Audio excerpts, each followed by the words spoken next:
La terrible situación que está viviendo el mundo en el último año, que está masacrando la vida, la salud y la economía de las personas, alcanza a todos los sectores sin excepción alguna, y por ello al mundo de las hermandades y cofradías en general y a nuestra hermandad en particular.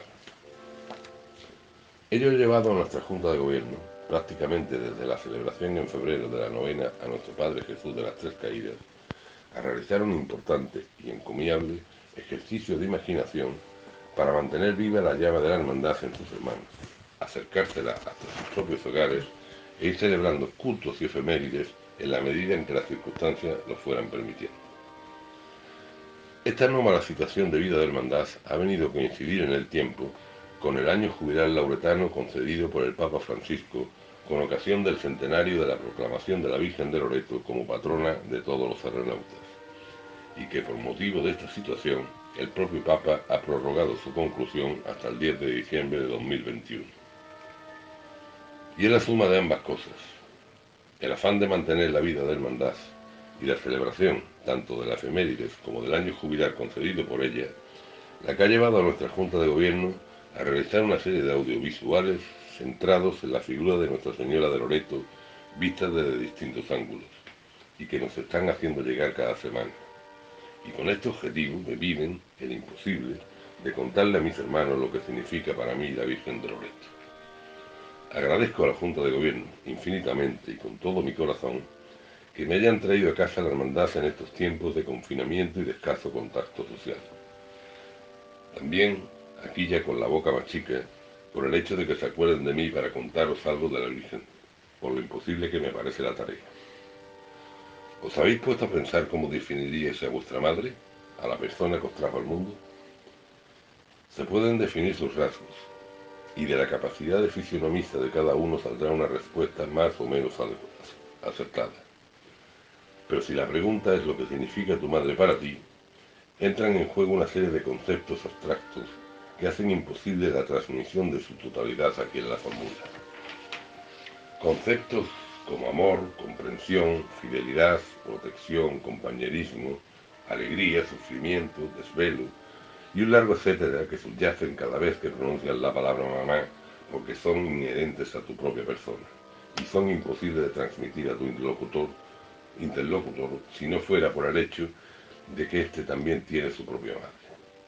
¿Cómo explicas, si no a alguien, cómo es el color verde, si no es por el mero hecho de que éste también lo ha visto? Y eso es lo que significa para mí la Virgen de Loreto. La imagen, la verdadera imagen para mí de la que está asunta al cielo en cuerpo y alma, inmaculada y sin mancha original, y corredentora de la obra salvífica de su divino Hijo por ser la Madre de Dios. Y que por mandato del propio Jesucristo el día en que todo se consumaba, es Madre nuestra y es Madre mía, y que como tal lleva en sí, y en grado supremo, todos esos conceptos abstractos que ella pone en cada mujer en el momento de ser madre. Siempre he pensado que los evangelios son la constitución del católico. En ellos está todo cuanto hay que hacer y saber para gozar un día de la gloria de Dios. El Antiguo Testamento nos mostró cuál es el decálogo de los mandamientos de la ley de Dios, y que estos se resumen en dos. El Nuevo, el Evangelio, en mi particular exégesis, da como en todo un paso más allá, y reduce sus mandamientos a uno solo, y lo promulga a María, la Madre, en la boda de Caná. Hacer lo que Él nos dice, y cuando se hace lo que Él nos dice, pasan cosas y pasan cosas admirables. Entenderéis, por tanto, lo imposible que resulta expresar lo que significa para mí la imagen ante la que me pongo, o que pongo en mi mente, cuando pido a la que estaba en Caná de Galilea que transmita al Todopoderoso que pasen cosas y que pasen cosas admirables. Y probablemente quizás sea mejor que ni lo intente. ¿Qué? ¿Cómo está hoy? Amaneció tristona. Pues yo la veo contenta. Sí, ha ido mejorando durante el día. Esta es una conversación real que mantuve a los pies de la Virgen de Loreto en su paso hablando de ella. Lo dicho, mejor que ni lo intente. Otra cosa son las vivencias que pueda haber vivido a su lado, que por los muchos años que ya acumulo, la mayoría de hermanos, van siendo muchas, especialmente en estos últimos años en los que he tenido el inmenso privilegio de ser el hermano mayor. En esta Sevilla nuestra, en que todo es dicotomía, se es de Sevilla o de Triana, de la Macarena o de la Esperanza, del Sevilla o del Betis, de Curro o de Camino. La hermandad no podía verse libre de ello. Somos del Señor o de la Virgen. Que no nos toquen al otro, pero del Señor o de la Virgen. Y yo he sido siempre del Señor, con todos esos sentimientos que la Virgen despierta en mí, siempre del Señor. Y lo primero que pasa cuando llegas a hermano mayor, en mi caso, es que te cambian de equipo. Tienes que salir en la presidencia del palio. Y este cambio de ubicación en la cofradía es el primer recuerdo que se me viene a la cabeza cuando me han preguntado por mis vivencias con la Virgen. Tras muchos años en distintas juntas de gobierno, han sido muchas las veces que he salido en la presidencia del Señor. Y desde ahí te acostumbras a escuchar el poderoso rachear del paso, inequívoca señal de que no va descolgado, y que si lo dejas de escuchar, los que lo llevan son capaces de hacerse una calle cuna entera sin arriarlo, prácticamente sin despeinarse.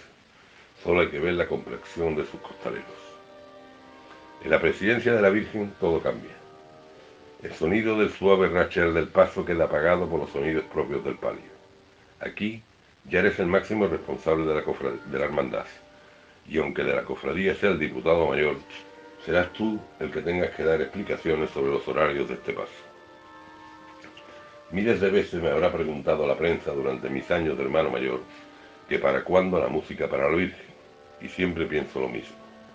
¿Habrá música más celestial que escuchar el sonido de bambalinas y varales que van interpretando la sinfonía de que tienes el paso detrás y no lo llevas descolgado? Cuando eres hermano mayor, todo se sobredimensiona en tus sentimientos. Disfruta más intensamente con la hermandad y sufre muchísimo más por ella. El mero hecho de la infinidad de ocasiones en que tienes la oportunidad de subir o bajar a la Virgen de su altar, o de trasladarla al altar de cultos, o para ser cambiada de ropa, te da la tremenda alegría de la cercanía de tenerla en tus brazos, pero sin poder evitar nunca la inmensa preocupación de que pueda pasarle algo. Es por eso que se me vienen a la cabeza infinidad de vivencias y anécdotas que con la Virgen como protagonista he tenido el privilegio de vivir como hermano mayor. Para no extenderme mucho, me ceñiré a las dos que más se me han quedado grabadas, en un extremo y en el otro, en la preocupación y en la alegría, una vez más. La restauración de la Virgen de Loreto fue un momento difícil para todos, desde la propia decisión de comprobar su estado hasta su feliz restauración. Para mí fueron unos meses que me los tomé como si de una enfermedad de mi madre se tratara, con todo lo que eso conlleva. Creo que ese era el sentimiento de muchos y así nos lo tomamos. El primer diagnóstico, la búsqueda de una segunda y de una tercera opinión, la tristeza de una mañana de verano al trasladarla para hacerle las pruebas, la confirmación del diagnóstico, un cabildo de hermanos para tomar la decisión, el dolor de su ingreso en la clínica de Pedro Manzano, la soledad de la casa sin su presencia, las continuas visitas a la enferma, la satisfacción de ir viendo cómo se recuperaba y finalmente su alta hospitalaria y su vuelta a casa más radiante que nunca. No son más que los hitos que señala que tuvimos enferma nuestra madre y que gracias a Dios se recuperó. Y como punto contrapuesto, el pontifical con que la hermandad celebró el tercer centenario de la hechura de la Sagrada Imagen de Nuestra Señora de Loreto. Creo que ha sido el momento más feliz de la hermandad de cuantos hemos tenido durante los 6 años de mandato de las juntas de gobierno que he tenido el honor de presidir. Recuerdo con profunda emoción cada momento de aquella Eucaristía en la mañana del Día de la Virgen. Desde los primeros acordes del Ángelus Domini de Gómez Zarzuela, que sonó como canto de entrada, a las 12 en punto de la mañana, como saludo y felicitación a la que era objeto de nuestra celebración, hasta el rezo de la oración que nuestro señor arzobispo elaboró especialmente para ella ese día, que hicimos comunitariamente para concluir la misa solemne. Una liturgia exquisita, con un acompañamiento musical maravilloso, que hacen para mí de este día uno de los más bellos recuerdos de toda mi existencia, y que además me permitió subir al presbiterio para, en nombre de toda la hermandad, felicitar a nuestra madre y agradecer a nuestro pastor su presencia. Pocos días después, cuando fui a Palacio a felicitarle la Navidad, me preguntó don Juan José que cómo acabamos el día, si habíamos celebrado una comida de hermandad. Y a mi respuesta afirmativa me dijo que habíamos hecho muy bien, que tanto la efemérides como la celebración de la misma eran merecedoras de ello. Entiendo que en toda asociación de personas, más si son muchas como en nuestro caso, no es fácil el pensamiento unívoco, y habrá hermanos que piensen que la celebración del tercer centenario de la imagen de la Virgen de Loreto podía haberse hecho de otra manera. Pero tomada la decisión, solo cabía hacerlo muy bien, y creo que así se hizo. Para terminar, quiero tener un recuerdo para aquellos para los que quizás este año jubilar tenga una mayor significación, puesto que lo ha concedido el Papa para conmemorar el centenario de la designación de la Virgen de Loreto como su patrona. En todos estos años que he pasado en juntas de gobierno, especialmente durante los de hermano mayor, he podido percibir el tremendo cariño que los aeronautas, los aviadores, significado particularmente los que han compuesto y componen el acuartelamiento aéreo de Tablada, tienen a su patrona, a la que incardinan desde el vuelo del Plus Ultra en nuestra imagen titular. Un sentimiento diario que se va haciendo notar en infinidad de pequeñas y grandes cosas, no solo hacia la Virgen, sino también con la hermandad. Siempre estamos en deuda con ellos. Como digo, son infinidad las muestras de cariño que del Ejército del Aire hemos recibido en la hermandad, pero siempre hay alguna que se te queda en la memoria para toda la vida. Recuerdo, con mucha emoción, a un coronel, jefe de la base de Tablada, que habiendo sido ya destinado a la Embajada Española en Washington, y conociendo de la colección de roquistis de la Virgen, y que solo le faltaba el del arma de ingenieros, decidió regalarle, como despedida, el de su padre recién fallecido, militar de aviación también, y del arma de ingenieros. Sabéis que el roquisqui es un emblema distintivo del Ejército del Aire español, y os puedo contar, yo también soy hijo de militar fallecido, el cariño con que se guardan estos recuerdos de tu padre. Lo que pone en muchísimo valor su donativo, que entregó en una preciosa y emocionante misa, acompañado de sus numerosísimos hermanos, que además vivían desperdigados por toda la geografía española. Creo que recordar que algunos incluso en el extranjero, y que no tuvieron la más mínima pereza en venir a Sevilla para regalarle a la Virgen algo que también les pertenecía. Especialmente emotivo para mí fue también la vuelta a casa del cuadro de la Virgen de Loreto, que había presidido el hospital de campaña del destacamento español en la base de Herat en Afganistán. Este cuadro de la Virgen, que había enviado la hermandad hasta ese lejano lugar, había adquirido mucha devoción entre los militares españoles allí destacados, que se habían acostumbrado a ponerse bajo su tutela cada vez que emprendían un vuelo. Cuando la misión española en ese país, bajo el mando de la OTAN, llega a su fin, es sustituida por un contingente del ejército italiano, que hace lo imposible para que el cuadro de la Madonna di Loreto permaneciera en el lugar, algo que el ejército español logró impedir, alegando la propiedad de la hermandad sobre el mismo. Ya de vuelta en España, el cuadro de la Virgen es ahora el mando del Ejército del Aire en Madrid, el que pretende que el destino de este sea el Museo del Ejército.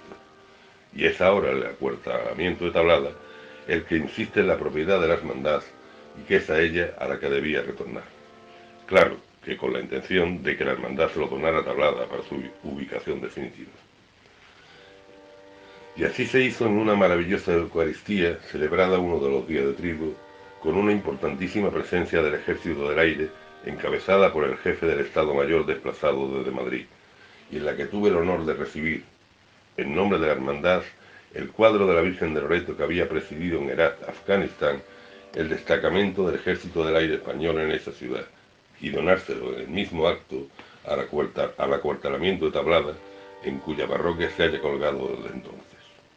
Otro recuerdo imborrable del que me quedo con las miradas de velada emoción de los militares de Tablada, que veían cómo finalmente el cuadro de la Virgen se quedaba definitivamente con ellos. Y ya, por último, y como siempre, ponerme y poneros bajo la protección de la que es nuestra Madre, Virgen de Loreto, salud, consuelo y socorro. Ruega por nosotros más que nunca en este tiempo de dolor.